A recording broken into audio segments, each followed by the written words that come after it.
क्या आपको पता है कि 2016 के पहले लोग कैसे एक्ट करते थे? ब्रो चेंज है क्या? ब्रो छुट्टा मिलेगा क्या? अरे सुनना, देखो कल कैश देता हूँ मैं, मेरे पास अभी कैश नहीं है। अरे भाई बैंक ट्रांसफर में बहुत टाइम लग जाता है यार। 2016 के पहले लोग अक्सर ऐसा बोला करते थे, बट अब नहीं, because we have unified payment interface, that is UPI. 11 अप्रैल 2016 किसी को भी कोई आइडिया नहीं था कि इंडिया किस तरह से यूपीआई को अडॉप्ट करने वाला है। बस वो मोदी जी का एक सपना। मित्रों, इंडिया को कैशलेस बनाएंगे। क्यों मोदी जी, महंगाई बढ़ने वाली है क्या? नहीं मूर्ख, ऑनलाइन पेमेंट गेटवे बनाएंगे। एंड यही सोच को लेके आज की डेट में 99% ऑटो वाला, दुकान वाला, यहाँ तक कि मेरा सब्जी वाले के पास भी एक यूपीआई है, एक क्यूआर कोड जहाँ स्कैन करके आप तुरंत से तुरंत सारे पैसे ट्रांसफर कर सकते हो, चाहे वो 10 रुपए का छोटा अमाउंट हो या 1 लाख का बड़ा अमाउंट। बट ये सब अचानक से हुआ कैसे? लोग तो हमेशा ये कहते थे ना कि India is very slow in adapting technology, specially जब बात ऐसी चीजों पे आती थी, ऑनलाइन पेमेंट, ट्रांसफर, फोन के थ्रू, मोबाइल वॉलेट, ये सब चीजों में तो इंडिया पीछे रहता था, राइट? और हाँ, ऐसा होता भी आया कि लोग ऑनलाइन सोर्सेस को ज्यादा कम ट्रस्ट करते थे। Amazon, फ्लिपकार्ट, स्नैपडील, ये सारी कंपनीज को भी इंडिया में आने में यही प्रॉब्लम आ रही थी। वो सब बात अगर हम हटा भी दें तो payments play a major role, क्योंकि पैसा ही सब कुछ है। तो लोगों ने इतने सही तरीके से यूपीआई को अडैप्ट आखिर कैसे कर लिया? हम हमेशा कंपेयर करते थे कि यूएसए, जापान, चाइना, ये सारी जो इतनी कंट्रीज है, ये कितना इजिली टेक्नोलॉजी को अडैप्ट कर लेती है, ये टेक्नोलॉजीज में कितना आगे रहते हैं इंडिया से। But let me tell you guys, आज की डेट में India is having the best cashless payment system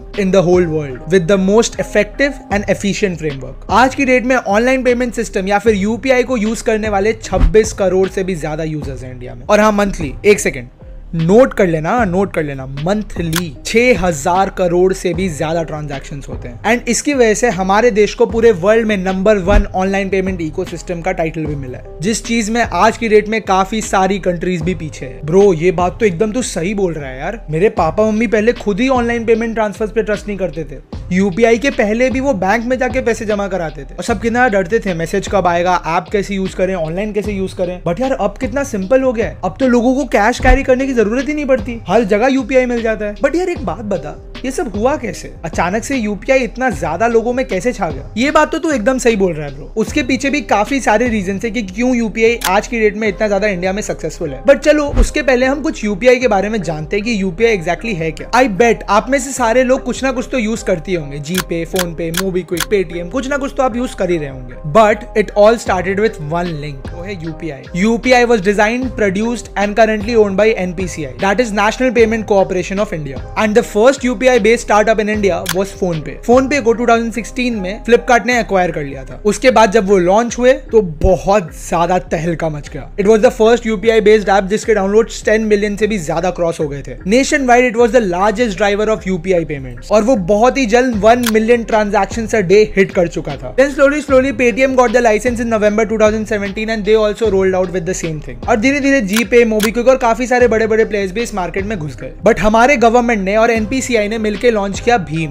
Bharat interface for money. इसका पूरा डिजाइनिंग एंड डेवलपमेंट एनपीसीआई ने किया था and it was launched on 30th December 2016 by our honourable prime minister Shri Narendra Modi. Basically उनका vision ये था कि our society needs to be more digitally empowered, because हमें समय के साथ साथ अगर हमें अपडेटेड रहना है तो हमारे सोसाइटी को डिजिटली एम्पावर होना बहुत ज्यादा जरूरी है। Everyone should be very comfortable with the ecosystem. और अब आते हैं मुद्दे के ऊपर, ये हुआ क्यों और कैसे हुआ। लॉन्च कर दिया, ठीक है, एप्स आ गए, ठीक है, यूपीआई बेस्ड स्टार्टअप फोन पे आया पहले, ये सब ठीक है। पर हम इंडियंस जो इन चीजों से बहुत ज्यादा घबराते थे, हमने इतना इजीली कैसे अडॉप्ट कर दिया ये सबको। So here are top 3 reasons why UPI became the Captain America of all payment system. Number 1 is access to real time secure online payments. लोगों के दिमाग में बहुत ज्यादा डर था कि अगर हम अपने पैसे ऑनलाइन ट्रांसफर करेंगे तो कहीं अटक ना जाए। और बैंक्स का और ऑनलाइन पेमेंट्स का जो इंडियन इमेज था हमारे बीच, वो ये था कि कहीं ना कहीं बहुत स्लो होता है, पैसा लेट पहुंचता है, अटकता है तो बहुत बैंकों के चक्कर काटने पड़ते हैं। ये सब की वजह से ऑनलाइन पेमेंट इंडिया में सक्सेसफुल नहीं हो पा रहा। बट जिस तरह से हमारे गवर्नमेंट ने कैशलेस कैंपेन को प्रमोट किया, हेवीली मार्केट किया, उसके बाद से हमारा माइंडसेट धीरे धीरे चेंज होने लगा। इनफैक्ट यूपीआई का जो सिक्योर्ड सिस्टम आया वो भी काफी ज्यादा सही था, तो लोग उसके ऊपर ट्रस्ट करना चालू कर दिए। जितने भी लोग यूपीआई को यूज कर रहे थे उनका फीडबैक काफी ज्यादा पॉजिटिव था, बिकॉज पैसे तुरंत ट्रांसफर हो जाते थे। एंड ये सब की वजह से आसपास के लोग भी काफी ज्यादा इन्फ्लुएंस होने लगे because of its seamless connectivity and एकदम सिक्योर्ड सिस्टम। उसकी वजह से ट्रांजैक्शंस बहुत स्मूथली हो जाते थे एंड बहुत कम बार ऐसा होता था कि पैसे अटकते थे, और अगर वो अटकते भी थे तो वो तुरंत रिफंड हो जाते थे। तो लोगों का जो माइंडसेट था कि बैंक ट्रांसफर्स बहुत ज्यादा कॉम्प्लेक्स होते हैं, वो यूपीआई ने कंप्लीटली खत्म कर दिया। बट अभी भी हम सबसे बड़ा रीजन नेग्लेक्ट कर रहे हैं, जो कि मैं आपको थर्ड पॉइंट में बताऊंगा। Number 2 is hassle free functioning of it with a very large population. India is one of the most highly populated countries in the world. इसलिए हमारे लिए कोई भी नए फ्रेमवर्क या इकोसिस्टम को एस्टैब्लिश करना एक बहुत बड़ा चैलेंज होता है, और आप तब तक सक्सेसफुल नहीं हो सकते जब तक आपके प्रोडक्ट या आपके सर्विस का इफेक्ट मास पे ना पड़े। और हाँ, ये पेमेंट जैसी कॉम्प्लेक्स चीजों की scalability is always a question mark, and it is very evident that in India people are super cautious with their money. But जो सिस्टम यूपीआई लेकर आया था वो एक्सट्रीमली यूजर फ्रेंडली था। स्पेशली जो एनपीसीआई का ऐप गवर्नमेंट के साथ मिलकर डेवलप हुआ था भीम, वो भी काफी ज्यादा यूजर फ्रेंडली था। जब लोगों ने देखा कि सिर्फ स्टार्टअप्स ही नहीं, गवर्नमेंट भी इसमें इक्वली कंट्रीब्यूट कर रही है, तो लोगों का ट्रस्ट ऑटोमेटिकली बढ़ गया। प्लस इन सिस्टम्स को ऐसा बनाया गया था कि कोई भी एक एवरेज इंडियन इजीली उस चीज को ऑपरेट कर सके, चाहे वो कोई स्मार्टफोन यूजर हो या नॉन स्मार्टफोन यूजर। सबके लिए इसका यूजर इंटरफेस काफी easy to understand and operate हो। एंड जब इतना easy and user friendly interface के साथ जब स्पीड एंड सिक्योरिटी मिक्स हो गई, तो लार्ज पॉपुलेशन को कैटर करना बहुत ज्यादा इजी हो गया था। UPI was completely ready to be scalable. लोगों को लगा यार इसमें स्पीड है, सिक्योरिटी है, देखने में और समझने में भी बहुत ज्यादा इजी है, कॉम्प्लेक्स नहीं है। इतने सारे अनबिलीवेबल फीचर्स की वजह से यूपीआई काफी झट से स्केल कर गया। Hassle free played a major role. Number 3 सबसे main reason,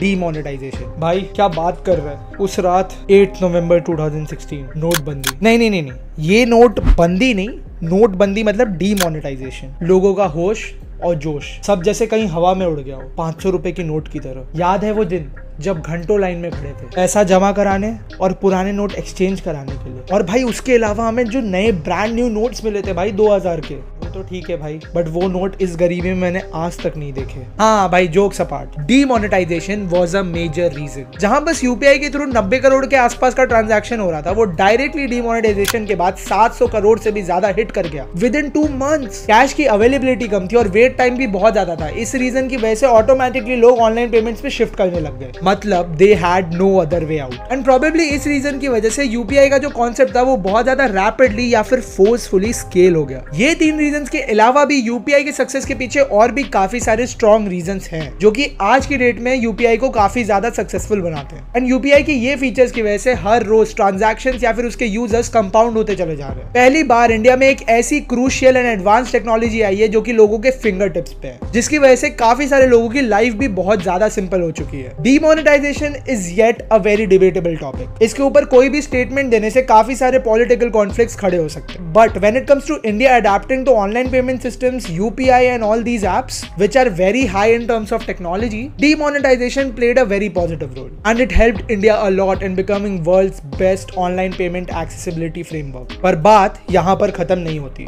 liquid group, a cross border digital payment service provider, signed an agreement with NIPL in September 2021 to launch a UPI based QR code payment system। और ये India में नहीं, Singapore, Malaysia, Thailand, Philippines, Vietnam, Cambodia, Hong Kong, Taiwan, South Korea, Japan, इन सब जगहों पर UPI लेकर आने वाला है, which is an Indian framework, Indian product। And अभी recently on March 8, 2022, NIPL entered into an agreement with the Arab Monetary Fund to connect UPI with the Buna payment platform, which is linked to the Arab region central banks and financial organizations। This will facilitate multi-currency cross-border transactions। आज की date में Singapore, Nepal, Bhutan, Malaysia, UAE, France, इन countries में UPI धीरे धीरे adapt हो रहा है। एंड ऐसा भी कहा जा रहा है कि अभी आने वाले टाइम में रशिया एंड ऑस्ट्रेलिया में भी यूपीआई आ जाएगा। मतलब हमारा पेमेंट सिस्टम, फ्रेमवर्क या इकोसिस्टम जो भी बोलो, वो इतना ज्यादा इफेक्टिव एंड एफिशिएंट था कि अब इंटरनेशनल कंट्रीज भी उसको अडेप्ट कर रही है। अगर इंडिया की बात की जाए तो इंडिया में 2 एप्लीकेशंस पूरे के पूरे यूपीआई मार्केट को पकड़ के बैठे हैं, वो है जीपे और फोन पे। दोनों के पास अप्रोक्सीमेटली 43% का मार्केट शेयर है। बाकी एप्स कहीं ना कहीं बहुत ज्यादा स्ट्रगल कर रहे हैं ग्रो करने के लिए, but these apps have conquered the market. अरे भाई, ये तो लेटेस्ट न्यूज है यार, अब अपना इंडियन प्रोडक्ट पूरे वर्ल्ड में चलेगा, वो भी पेमेंट्स एंड ट्रांजैक्शंस के लिए। काफी बड़ी बात है यार, बड़ी बात तो है भाई। But tell me down in the comments कि आप कौन सा ऐप यूज करते हो अपने यूपीआई पेमेंट्स के लिए, एंड आपको क्या लगता है अभी भी हमारे यूपीआई सिस्टम में ऐसा कौन सा फंक्शन है, एक्सेसिबिलिटी है जो लैक कर रहा है? अपनी राय नीचे जरूर लिखें, और बाकी subscribe to in comment and press the bell icon कि हमारी ऐसी काफी सारी इंफॉर्मेटिव वीडियोस आप तक हमेशा पहुंचते रहे।